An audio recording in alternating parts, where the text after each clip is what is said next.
아 이거 진호가 이게 크게 들어있어. 아 그래 나 주님의 기쁨 되기 원하네.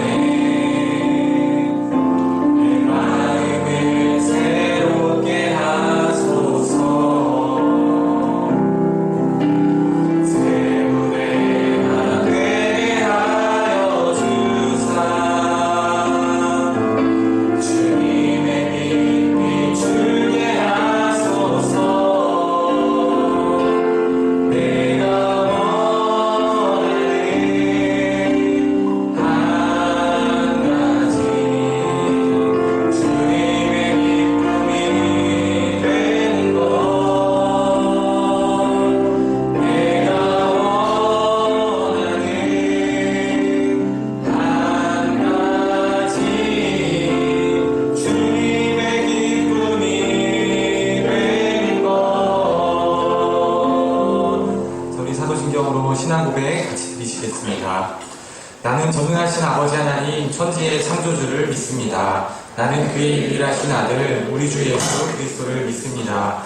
그는 성령으로 잉태되어 동정녀 마리아에게서 나시고 본디오 빌라도에게 고난을 받아 십자가에 못 박혀 죽으시고 장사된 지 사흘 만에 죽은 자 가운데서 다시 살아나셨으며 하늘에 오르시어 전능하신 아버지 하나님 우편에 앉아 계시다가 거기로부터 살아있는 자와 죽은 자를 심판하러 오십니다.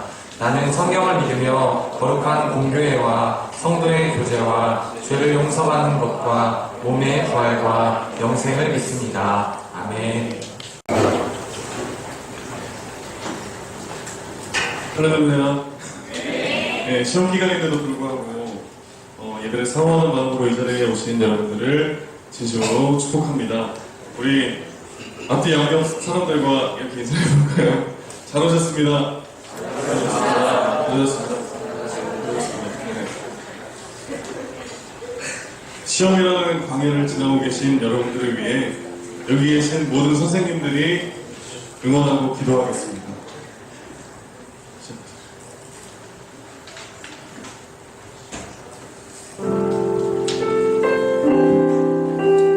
우리 가사를 묵상하시면서 생각합시다.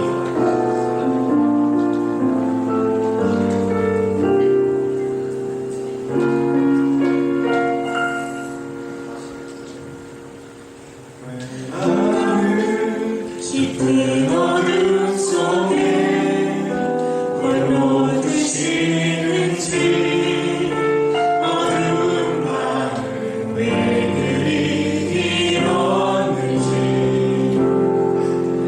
나를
하늘을 지나며.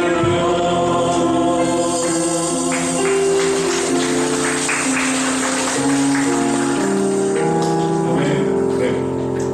우리 이 시간에는 앞뒤 양옆 친구들과 축복하면서 이 찬양 함께 불렀으면 좋겠습니다. 축복하면서 축복소리 들으면서 찬양하시겠습니다.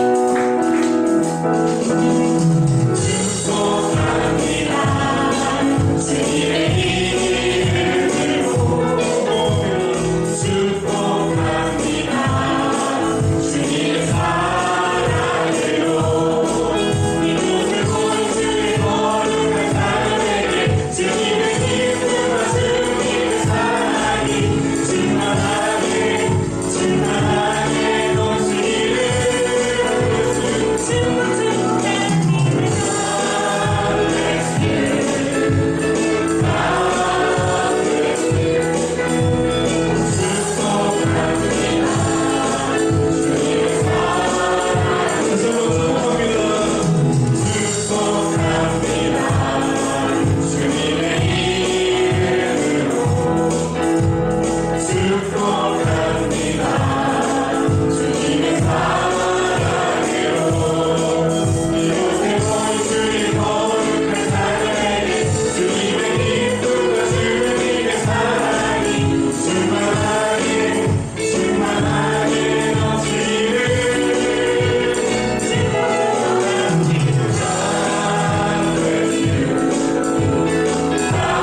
자리에 못 앉으셔서 마음을 주문하시고 찬양하시겠습니다.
하나님 주님 감사합니다. 저희가 이 자리에 나올 수 있게 해주시고 신앙기간 가운데 이 자리에서 주님께 나아가며 감사합니다.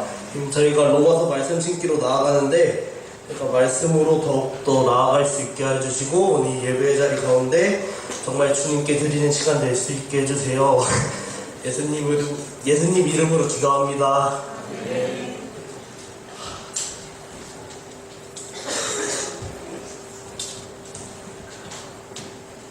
오늘 하나님께서 우리에게 주신 말씀은 로마서 4장 18절부터 25절 말씀입니다.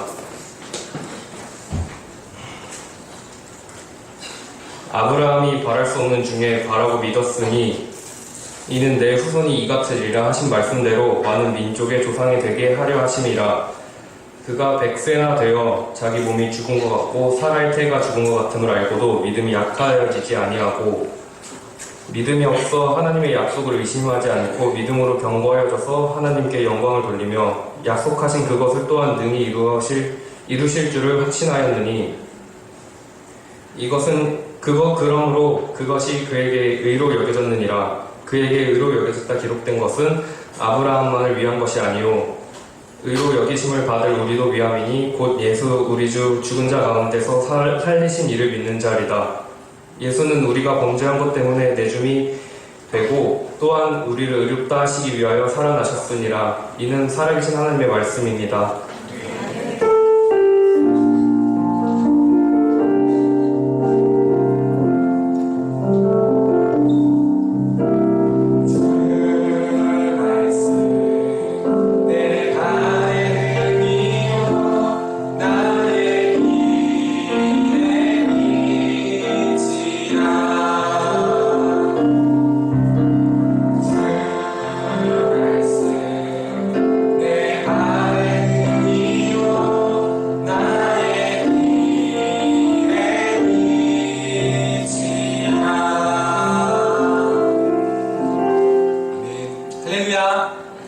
여러분 시험 기간이시죠?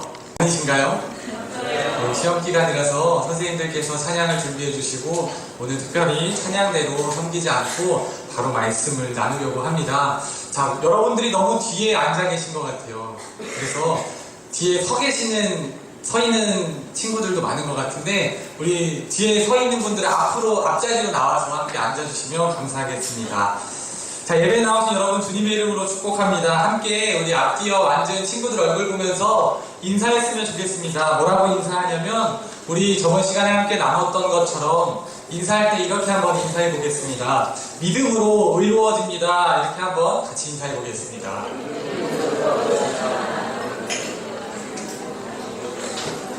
여러분 믿음으로 의로워지는 줄 믿습니다. 아멘.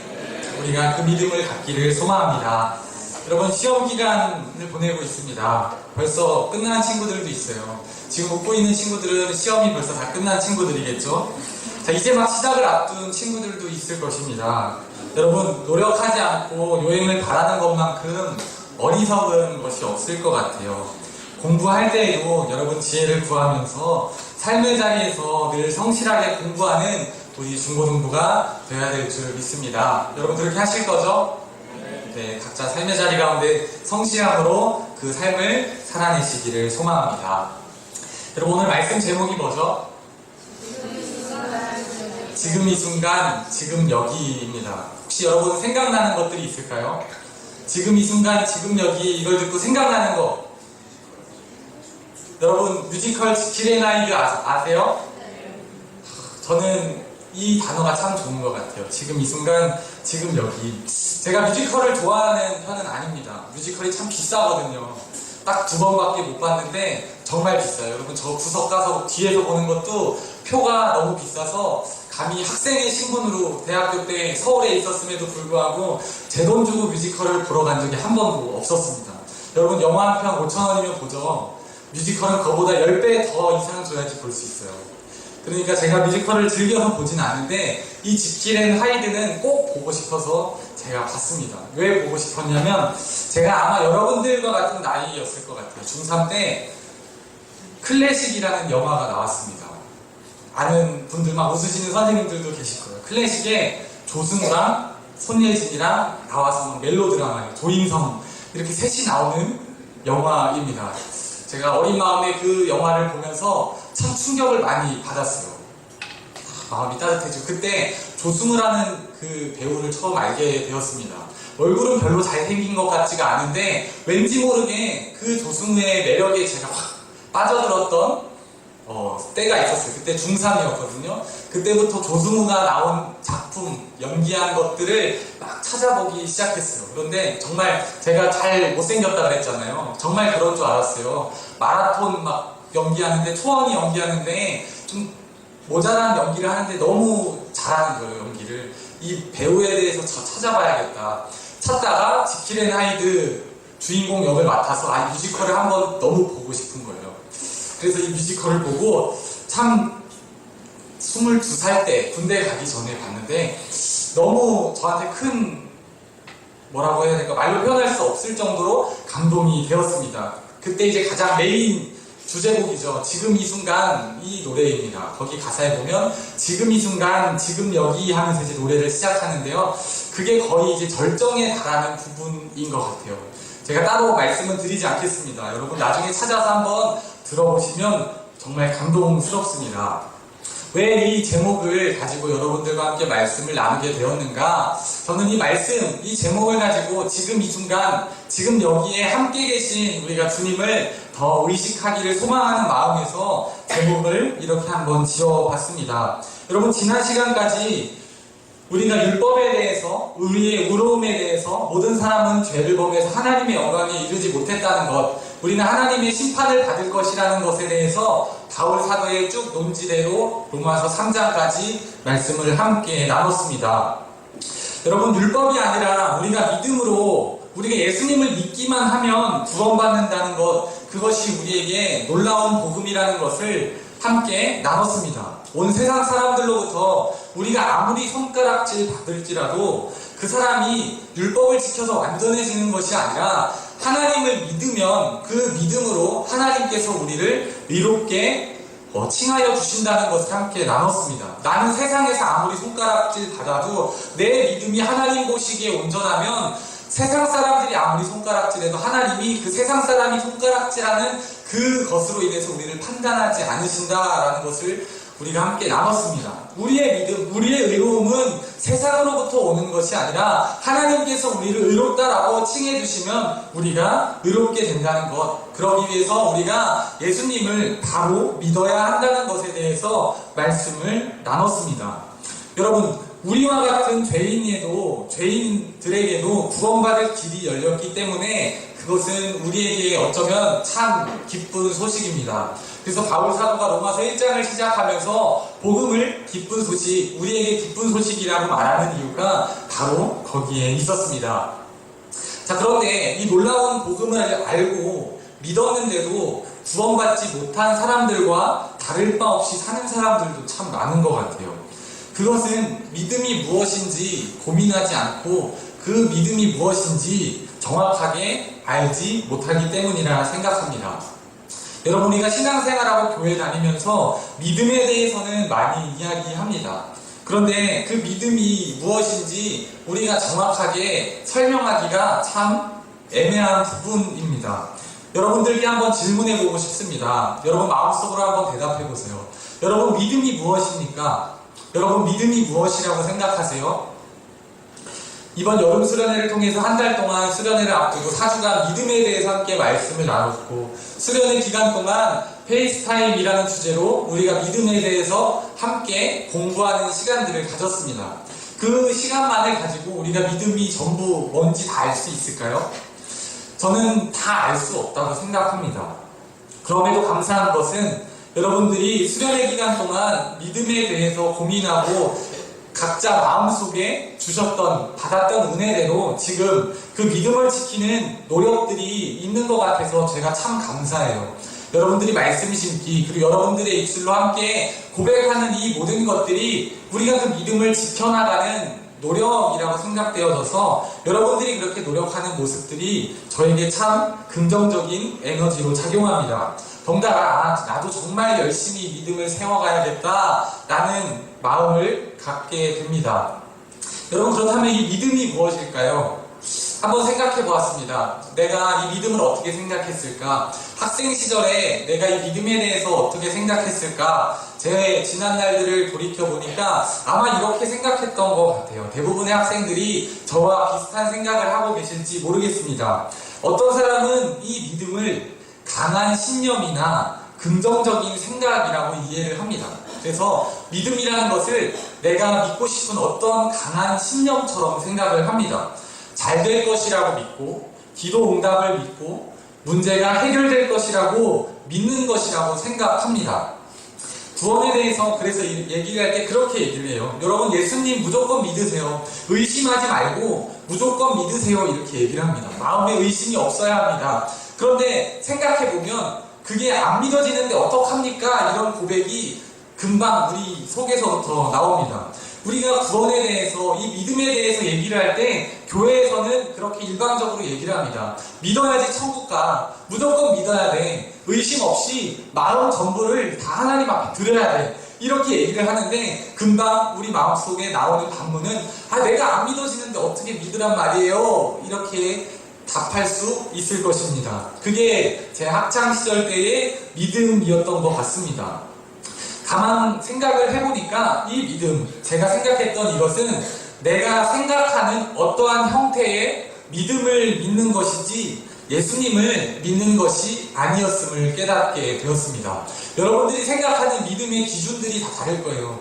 그런 정도의 차이가 있는데 여러분들이 생각하는 어떠한 그 믿음의 정도, 어떤 사람은 교회에 빠지면 안 돼, 집에 가서 기도를 해야 돼, 잠자기 전에 기도해야 돼, 성경을 봐야 돼 하는 이것들이 어떻게 보면 여러분들이 생각하는 믿음이 될 수 있을 것 같아요. 이것들을 잘하면 여러분들이 믿음이 좋은 것처럼 어떤 목적, 그 치를 두고서 노력하는 친구들도 있을 것이라 생각합니다. 그런데 좀 더 날카롭게 생각해 보자면 이것은 내가 세운 어떠한 단계, 어떠한 모양이라는 믿음을 믿는 것이지 예수님을 믿는 것이 아니다라는 것을 여러분 우리가 생각할 수 있어야 합니다. 율법은 구약시대 때 기록되어져서 우리에게 주어졌지만 우리가 이런 식으로 계속해서 믿음 생활을 한다면 그것이 나의 믿음을 판단하는 나의 생각, 내가 만들어낸 어떠한 형태의 믿음이 우리의 신앙을, 믿음을 판단하는 척도가 된다면 아마 저는 그것이 현대판 우리가 만들어낸 율법이라고 생각합니다. 여러분, 믿음은 단순히 믿어지지 않는 것들에 대해서 의심하지 않는 것이 아니라 믿음이 무엇이냐면 이 말씀의 제목처럼 매 순간 우리가 주님을 의식하며 사는 것이 저는 믿음이라고 소개하고 싶습니다. 이 한마디로 모든 것을, 이 믿음을 다 표현할 수 없지만 믿음을 얘기할 때 우리가 살아가는 삶의 자리에서 하나님을 생각하는 것이라는 것으로 여러분들께 말씀드릴 수 있을 것 같습니다. 이 믿음은 성경을 쭉 보다 보면 노력해서 얻어지는 것이 아니라 하나님이 채워주시는 것이라고 얘기를 합니다. 그러면 하나님이 약속하신 것들이 우리 마음의 확신으로 들어온다는 것이 바로 이 믿음입니다. 여러분, 아까 그렇게 얘기를 했어요. 안 믿어지는데 어떡해요? 이렇게 얘기를 할 때 그렇게 우리가 생각합니다. 내가 왜 안 믿어지지? 내가 노력하면 믿을 수 있을까? 그럼 어떠한 증거들이 내 안에 많이 생기면 믿을 수 있을까? 이렇게 생각을 합니다. 어린 신앙에 저도 그랬어요. 하나님, 주님이 안 믿어집니다. 주님이 계신 게 하나님이 살아계신 건 알겠는데 그 믿음이 저한테 없어요. 생기지 않아요. 하나님이 있는 건 알겠는데 나와는 무관한 것처럼 느껴집니다. 그냥 내 삶에 하나님 제 눈에 나타나 주시면 제가 쉽게 믿을 수 있을 것 같아요. 이렇게 생각을 했던 것 같아요. 그래서 막 그런 거 있잖아요. 하나님 막 믿음의 작은 실험들, 교만하게 하나님을 막 시험하기 시작했습니다. 하나님, 제가 집에 갔을 때 제 방문이 열려 있으면 주님이 계신 것이고 제 방문이 닫혀 있으면 하나님 안 계신 겁니다. 막 이런 것도 해봤어요. 유치하죠. 방문이 막 열려 있어요. 하나님, 제가 돈이 정말 필요한데 돈을 주세요. 이렇게 하나님, 제가 돈이 생기면 하나님 믿겠습니다. 이러는데 뜻하지 않게 갑자기 교회 권사님이 이쁘다고 막 돈을 주셔요. 놀라요. 사람의 생각으로 생각할 수 없는 것들이 막 주어집니다. 그런데 그런 경험들이 생기면 제가 하나님을 믿습니다라고 단번에 하나님을 고백했을까요?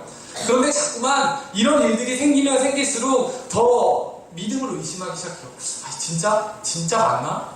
하나님 그냥 우연의 일치 아닌가? 이렇게 하면서 자꾸만 믿음을 생각하고 재게 됩니다. 여러분, 그런 구체적인 증거, 눈에 보인다고 해서 다 우리가 믿을 수 있는 것이 아니라는 거예요. 성경은 눈에 보이는 것을 믿는 것보다 보이지 않는 것을 믿는 그 믿음은 그것이 능력이라는 것을 우리에게 얘기해주고 있는 것입니다. 자, 요한복음 7장 3절에 보면 이렇게 얘기를 합니다. 우리가 몇 번 불렀던 찬양입니다. 이것이 영원한 삶이라는 찬양이 만들어진 배경 성경 구절이에요. 영생은 곧 유일하신 참 하나님과 그가 보내신 자 예수 그리스도를 아는 것이니라 라고 이렇게 얘기를 합니다. 여기서 예수님을 안다는 것, 이것은 그냥 우리가 서로를 가볍게 아는 것 정도가 아닙니다. 여러분들 저를 혹시 다 아세요? 제가 여러분들 한 사람 한 사람 어떤 생각을 가지고 사는지, 어떤 고민을 가지고 사는지, 뭐를 좋아하는지 제가 다 미처 알지 못하는 것처럼 여러분들 또한 제가 뭐를 좋아하는지, 어떤 사람인지 정확하게 다 알 수 없을 것입니다. 이 요한복음 17장 3절에서 하나님과 예수님을 아는 것이 영생, 우리에게 참 영원한 삶이라는 것을 말하는데, 그것은 단순히 그냥 우리가 하나님을 안다는 정도가 아니에요. 그것이 말하는 것이 무엇이냐면 주님과 친밀함을 말하고 있는 거예요. 여러분, 주님과 얼마나 친합니까? 라는 것을 말하고 있는 거예요. 내가 무슨 일이 있고 기쁜 일이 있고 슬픈 일이 있으면 친구한테 가서 다 얘기해주고 싶고 부모님한테 가서 다 얘기해주고 싶은 것처럼 우리가 그 하나님과 얼마나 친밀함을 가지고 있느냐라는 것을 얘기를 하는 것입니다. 그러니까 믿음은 다시 말하면 하나님을 의식하는 것이고, 더 엄밀히 말하면 주님과 친해지는 것으로 이야기할 수 있을 것입니다. 지금 이 순간, 지금 여기 함께 하시는 예수님을 의식하고 생각하다 보니까 우리가 예수님과 더 날마다 친해진다는 것을 의미합니다. 이 믿음에 대해서 더 살펴볼까요? 히브리서 12장 2절 말씀을 보면 이렇게 얘기를 합니다. 바울은 이렇게 얘기를 해요. 믿음의 주요 또 온전케 하시는 이인 예수를 바라보자 라고 얘기를 해요. 자, 우리를 위해서 십자가를 개의치 않으셨다. 우리를 위해 생명 주신 주님을 우리가 바라보자. 그 주님을 바라보는 것이 믿음이라고 분명히 얘기를 합니다. 이를 통해서 어떻게 되냐면 우리가 주님을 바라보면 우리 안에 믿음이 생기는데, 믿음이 생기면 어떻게 되냐면요, 에베소서 3장 17절에 보면 이렇게 얘기를 합니다. 에베소서 3장 17절에 보면 믿음으로 말미암아 그리스도께서 너희 마음에 계시게 하시옵고 너희가 사랑 가운데 뿌리가 박히고 터가 굳어진다라고 얘기를 해요. 그러니까 믿음이 생길수록 주님께서, 그리스도께서, 예수님이 우리 마음에 계신다라고 얘기를 해요. 그리고 저번 시간에 얘기했던 것처럼 그 믿음이 우리 안에 있으면 그 믿음은 사랑으로 역사하는 믿음이 되게 됩니다. 그냥 내 자리에 머물러 있지 않고 내가 정말 참 믿음이 있고 내 안에 예수님이 있으면 나만 잘 먹고 잘 사는 신앙이 아니라 이 사랑을 가지고 흘려보내는 삶을 살게 되어 있다라는 것입니다. 그것이 바로 믿음의 삶이라고 저는 생각합니다. 믿음이 생기면 생길수록 예수님이 우리 안에 거하시고 우리가 항상 예수님을 생각하게 되고, 그 예수님을 생각하면 생각할수록 우리가 예수님과 더 친밀하게 된다는 것입니다. 여러분, 이것이 믿음입니다. 우리가 살아가는 시간 속에서 하나님을 인정하는 시간이 많아지는 것, 그것이 우리가 말하는, 오늘 본문이 말하는 믿음의 핵심입니다. 그렇게 할 때 우리는 이 믿음으로 하나님으로부터 의롭다 하심을 얻게 된다는 것입니다.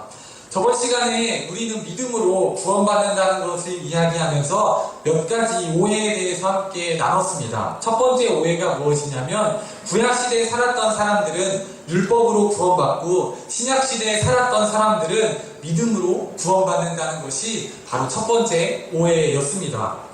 당시 로마서를 받는 사람들 중에서 유대인들은 그렇게 생각했습니다. 믿음은 신약에 갑자기 생겨난 것이지 율법이 있었을 때에는 율법만 잘 지키면 구원받는다라고 생각을 했어요. 실제로 지금도 유대교 사람들은 율법을 잘 지키면 구원받는다라고 생각을 합니다. 예수님에 대해서 신약 성경 자체를 아예 부정합니다. 그냥 이 하나님께서 구약에 우리에게 주신 말씀만을 잘 지키면 우리가 구원받는다라고 생각을 합니다. 하지만 사도 바울이 얘기를 합니다.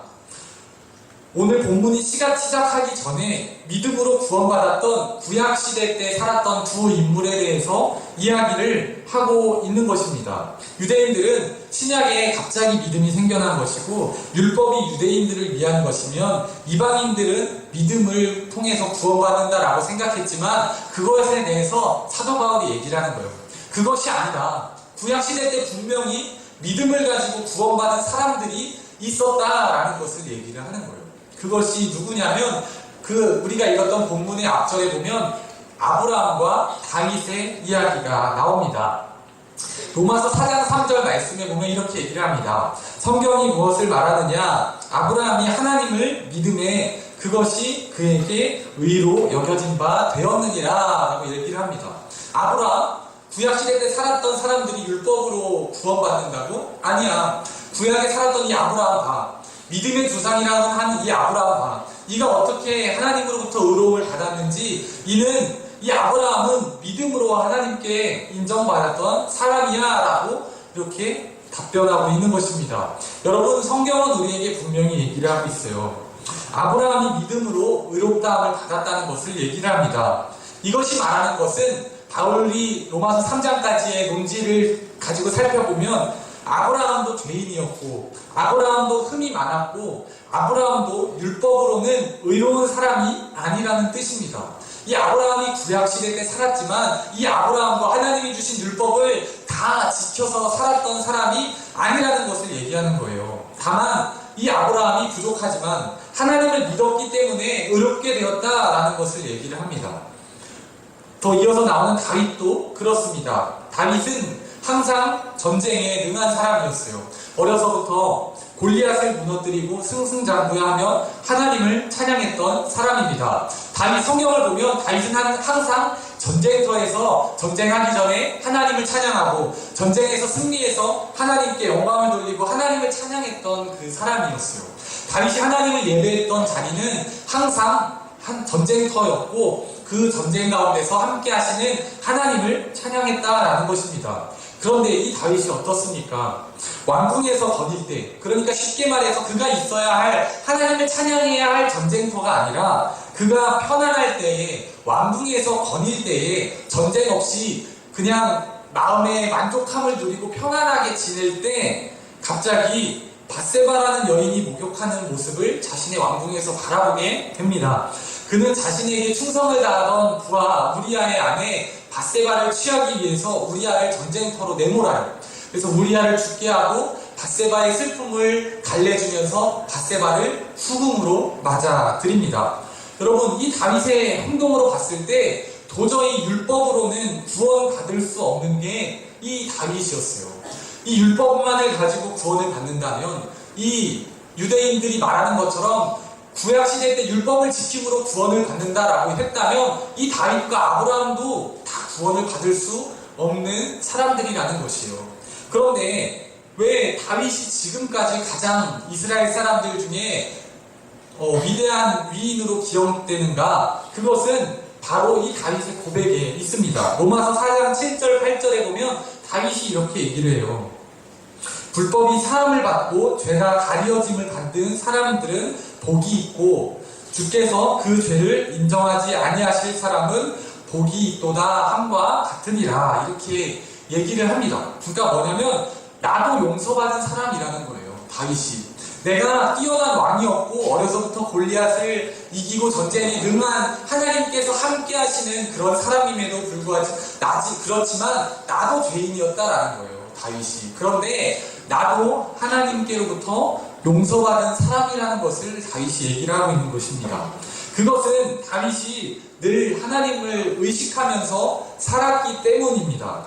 항상 하나님을 바라보는 것, 그것이 다윗의 믿음이었습니다. 다윗이 정말 위대하지만 권력을 가지고 있었고 따르는 사람도 많았고 모든 것을 누리고 있었던 다윗이었지만 하나님 앞에 정직했고 가식 없는 신앙이었기 때문에 신앙에 있어서도 늘 정직했던 것이 다윗입니다. 내가 잘못한 것을 감추지 않았어요. 하나님께서 나단 선지자를 통해서 다윗의 죄를 이렇게 책망하실 때 다윗은 무릎 꿇고 회개하고 하나님을 바라볼 수 있는 사람이었습니다. 때때로 우리는 하나님을 바라보지 못하고 내 마음에 가는 대로 그냥 하나님을 등지고 살아갈 때가 있어요. 그런데 이 다윗이 위대한 것은 우리도 그렇게 살 수 있고 다윗도 실제로 그렇게 살았지만 그가 하나님이 스톱이라고 외치셨을 때 하나님을 바라보고 하나님께 돌아갈 수 있는 그런 사람이었다라는 것이에요. 그러니까 말해서 이거예요. 다윗 그도 우리와 같은 사람이었구나. 정말 위대한 왕으로 지금까지 기억하고 가장 위대한 왕으로 추앙받지만 그 다윗도 우리와 같은 사람이었구나. 여기서 그치지 않고 그도 죄인이었는데 포기하지 않고 하나님을 의식하면서 용서받았고 믿음으로 다시 일어선 사람이 다윗이구나 라고 이렇게 생각을 한다라는 것입니다. 여러분, 이 다윗은 늘 하나님을 의식하면서 살았습니다. 하나님을 찬양했던 그 시간들을 잊지 않기 위해서 시나 노래로 그 하나님을 찬양했던 시간들을 기록하기도 했습니다. 일상에서 다윗은 하나님과 친밀했던 사람이었고 그게 그 다윗의 믿음이었다는 것입니다. 우리에게도 오늘 이 다윗과 같은 믿음이 필요한 줄 믿습니다.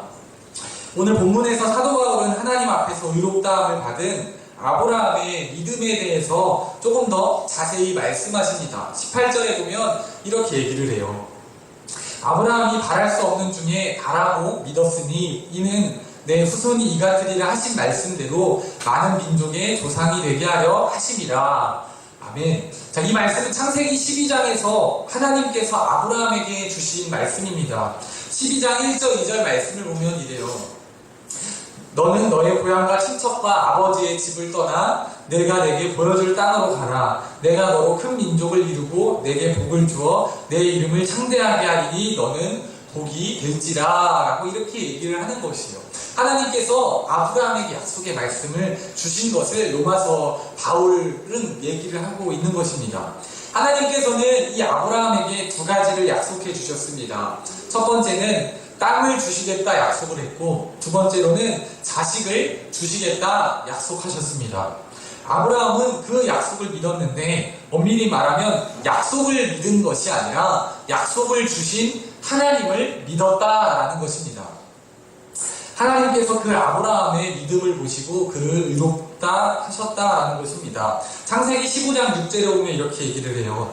아브라함이 여호와를 믿으니 여호와께서 이를 그의 의로 여기시고 라고 얘기를 합니다. 이전에 살았던 것, 그가 죄인으로 율법을 지키지 못하고 살았던 것을 가지고 너 이렇게 살았으니까 너 죄인이야 라고 하나님이 판단하시는 것이 아니라 그의 믿음을 보시고 이전 것들을 다 덮어주시고 믿음이 있으니까 의로운 사람이라고 하나님께서 여겨주셨다라는 것이에요. 하나님께서 지은 죄가 있는데 그것을 하나님께 회개를 하고 그 예수님을 믿음으로 주님 앞에 나아간다면 그 죄를 기억하지 않으신다라고 얘기를 합니다.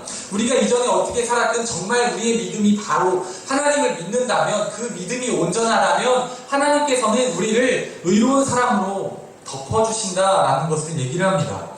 아브라함이 하나님을 생각하고 의식하고 지금 이 순간 지금 여기 함께 하시는 하나님을 의식하며 살아가니까 하나님께서 약속하셨던 그 약속이 믿어지게 되었습니다. 아브라함 처음부터 이렇게 믿음이 좋은 사람이었을까요? 아닙니다. 성경은 아브라함이 하나님께서 땅을 준다라고 분명히 말씀하셨는데 그 땅이 흉년이 들자 땅을 버리고 옆에 땅으로 피난 갔다가 아내를 빼앗길 뻔하고 하나님께서 자식을 준다라고 얘기를 했는데 참지 못하고 몸종 하갈을 통해서 이스마엘을 낳기도 한 그의 믿음 없는 행동들을 적나라하게 드러내기도 합니다. 이것이 말하는 것은 이 아브라함도 온전하지 못하다는 것을 얘기를 하고 있는 거예요. 믿음이 한순간에 이루어지는 것은 아니다라는 것을 얘기를 합니다. 그런데 오늘 본문에 보면 창세기 18장 10절에 이렇게 얘기를 합니다. 어느 날 아브라함이 99세가 되던 날 천사가 아브라함에게 찾아와서 이렇게 얘기를 합니다. 내년 이맘때에 내가 반드시 돌아올 건데 너 아내 사라에게 아들이 있을 것이다. 이렇게 천사가 하나님의 약속을 전해주고 돌아갔습니다. 내년이면 100살인데 그리고 100살인 아브라함의 아내 사라 역시 거의 90이 넘었는데 폐경기가 왔는데 아이 낳을 능력을 상실했음에도 아브라함이 이 주신 약속을 믿게 되었다라는 것입니다. 창세기를 보면 천사가 이야기하는데 이 사라는 이 말을 듣고 속으로 무섭다라고 얘기를 합니다. 그래서 하나님께서 얘기를 해요. 천사가 너 지금 무섭다라고 하니까 사라가 깜짝 놀라서 저가 안 웃었습니다. 이렇게 얘기를 하는 부분이 나와요. 그런데 사라는 웃을 수 있어요. 내 몸을 내가 잘 알잖아요. 이미 저는 태가 끊어졌으니까 어떻게 저한테서 하나님 웃기는 소리 하고 있네 라고 해서 속으로 웃을 수 있어요. 그런데 아브라함이 보면 이렇게 얘기를 합니다. 오늘 본문 로마서 4장 19절로부터 23절 말씀을 보면 이렇게 얘기를 해요. 아브라함도 그렇게 생각할 수 있지 않아요? 사라가 내가 태가 끊어진 것처럼 내가 100세인데 내가 어떻게 아이를 낳겠어. 나도 그런 능력을 다 상실했겠지 이렇게 생각할 수 있지만 믿었다라고 얘기해요. 19절에 보면 얘기를 합니다. 그가 100세가 되어 자기 몸이 죽은 것 같고 사라의 태가 죽은 것 같음을 알고도 믿음이 약해지지 아니하고 라고 얘기를 해요. 그리고 더 나아가서 20절 보면 이렇게 얘기를 해요. 믿음이 없어 하나님의 약속을 의심하지 않고 믿음으로 견고하여져서 하나님께 영광을 돌리며 21절 보면 약속하신 그것을 또한 능히 이루실 줄을 확신하였으니 22절 그러므로 그것이 그에게 의로 여겨졌느니라 이렇게 얘기를 합니다. 하나님께서 말씀하셨는데 약속을 주셨는데 아무리 내가 생각할 때 내 생각으로는 이해할 수 없어요. 그런데 그것이 하나님께서 얘기를 하셨을 때 터무니없는 약속을 주셨음에도 불구하고 그 말로 인해서 믿음이 약해진 것이 아니라 오히려 믿음이 더 견고해지고 오히려 더 믿음을 갖게 되었다라는 것을 얘기를 합니다. 그 믿음으로 말미암아서 아브라함을 하나님께서 의롭다 여겨주셨다라는 것입니다. 여러분, 이 아브라함이 가졌던 믿음이 우리에게도 필요합니다. 다윗과 아브라함이 믿었던 이 믿음이 우리에게 필요합니다. 자, 23절, 24절 말씀에 보면 이렇게 얘기를 해요. 바울 사도가 이 아브라함의 믿음에 대해서 얘기를 하면서 이렇게 얘기를 합니다. 23절에 보면 그 아브라함의 믿음이 그에게 의로 여겨졌다 기록된 것은 아브라함만 위한 것이 아니요. 24절에 보면 의로 여기심을 받을 우리도 위함이니 곧 예수 우리 주를 죽은 자 가운데서 살리신 이를 믿는 자니라 라고 얘기를 하면서 25절에 이렇게 예수는 우리가 범죄한 것 때문에 내줌이 되고 또한 우리를 의롭다 하시기 위하여 살아나셨느니라 라고 얘기를 합니다. 여러분, 아브라함이 믿음의 조상인 것을 우리가 너무나 잘 알아요. 그런데 그 2000년도 더 넘는 3000년 더 되는 그 전에 살았던 아브라함의 믿음이 우리와 무슨 상관이 있습니까? 라고 이렇게 생각할 수 있을 것입니다. 그런데 바울은 얘기를 하는 거예요. 아브라함의 믿음을 통해서 그가 의롭게 받은 것처럼 그가 의롭게 받은 것은 그 아브라함 한 사람을 위한 것이 아니라 우리도 예수님을 정말 바로 믿는다면 우리도 그 아브라함이 믿었던 믿음처럼 의로워질 수 있다는 것을 얘기를 합니다. 그래서 25절에 강력하게 얘기를 하는 거예요. 예수님이 우리가 범죄한 것 때문에 내가 죄인이기 때문에 내줌이 되었다. 십자가에 달려서 돌아가셨다라고 얘기를 해요. 여러분들을 위해서, 나 한 사람을 위해서, 온 인류를 위해서 십자가에 못 박혀 돌아가셨다라는 것을 말해요. 그리고 우리를 의롭다 하시기 위해서 또한 십자가에서 다시 살아나셨다라는 것을 말합니다. 여러분, 아브라함과 다윗처럼 일상에서 우리가 주님을 의식하는 것, 주님을 생각하며 사는 것이 우리의 믿음입니다. 우리가 하나님을 알고 예수님이 구주이신 것도 너무나 잘 알아요. 그러나 우리가 아는 것에 멈추지 않고 친밀함으로 나아가야 한다라는 것입니다. 그냥 하나님이 어떠한 분이신지는 너무나 잘 알아요. 교회에서 어렸을 때부터 다 들었고 그냥 설교와 찬양과 말씀을 통해서 너무나 잘 압니다. 그런데 아는 것과 우리 삶에, 내가 살아가는 삶의 자리 가운데 예수님과 하나님과 친밀한 것은 별개의 문제라는 것이죠. 내가 하나님을 많이 아니까 하나님과 친하다? 아닐 수 있어요. 여러분, 내가 하나님을 잘 모르고 하나님에 대한 믿음이 없을지라도 내가 하나님을 많이 의식하면 의식할수록 우리의 믿음이 자라고 그럴수록 하나님이, 예수님이 우리 마음속에 거한다라는 것이에요.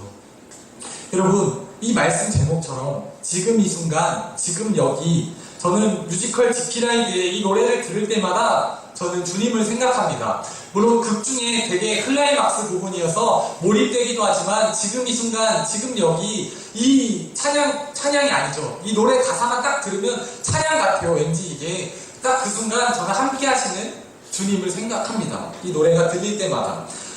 지금 이 자리에서 함께 하시는 주님을 아는 것이 우리에게 필요하다라는 것이요. 여러분, 돌아갈 삶의 자리 가운데서 예수님을 얼마나 생각하며 살았는지 돌아보시기를 소망합니다. 내가 한 주간 하나님은 얼마나 생각했지?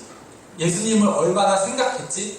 여러분 삶을 돌아보면서 내가 내 믿음이 아직 이 정도구나. 하나님 우리에게 믿음을 더 주셔서 내가 하나님을 더 생각하면서 살 수 있도록 인도하여 달라고 여러분 날마다 기도하면서 다윗과 아브라함이 믿음으로 하나님께로부터 의롭다 하심을 받은 것처럼 믿음으로 그들이 구원받은 것처럼 우리가 삶의 자리 가운데 날마다 믿음을 더하시기를 여러분 주님의 이름으로 소망합니다.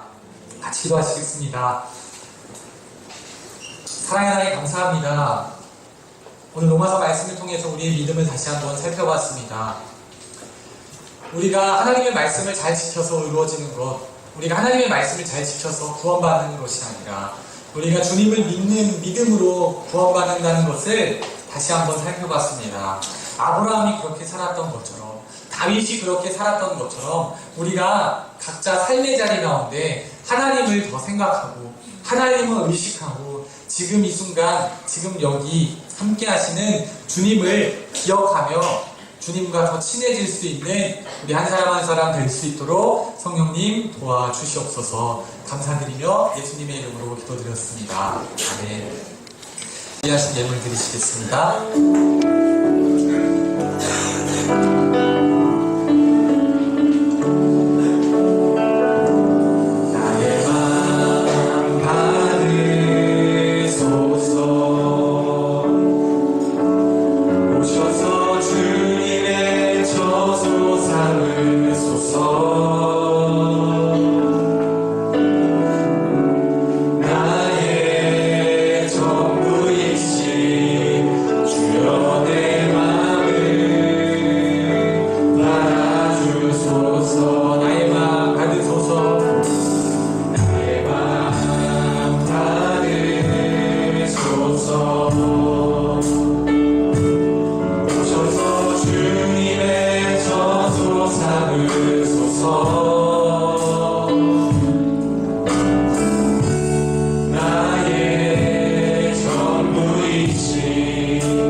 사랑하는 하나님 감사합니다. 우리가 한 주간 동행하시는 주님의 은혜를 기억하고 예배자리 가운데 우리를 의롭다 하신 주님을 기억하면서 감사한 마음을 담아 귀한 예물을 드렸습니다. 우리가 마음 다해서 하나님께 귀한 찬양을 올려드립니다. 드려진 손길과 우리의 마음을 보시고 한 주간 삶 속에서 주님을 의식하며 주님을 생각하며 살 수 있도록 우리 삶의 자리 가운데 함께하여 주시옵소서. 예물 가운데도 함께하여 주셔서 예물 구별되어 하나님 나라 건축에 쓰일 수 있는 거룩한 예물 되도록 성별하여 주시옵소서. 감사드리며 예수님의 이름으로 기도드렸습니다.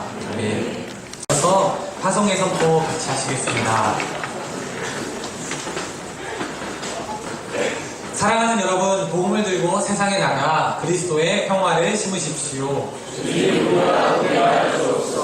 아멘.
아버지의 이름을 거룩하게 하시며 아버지의 나라가 오게 하시며 아버지의 뜻이 하늘에서와 같이 땅에서도 이루어지게 하소서. 오늘 우리에게 일용할 양식을 주시고 우리가 우리에게 잘못한 사람을 용서하여 준 것 같이 우리 죄를 용서하여 주시고 우리를 시험에 빠지지 않게 하시고 악에서 구하소서. 나라와 권능과 영광이 영원히 아버지의 것입니다. 아멘.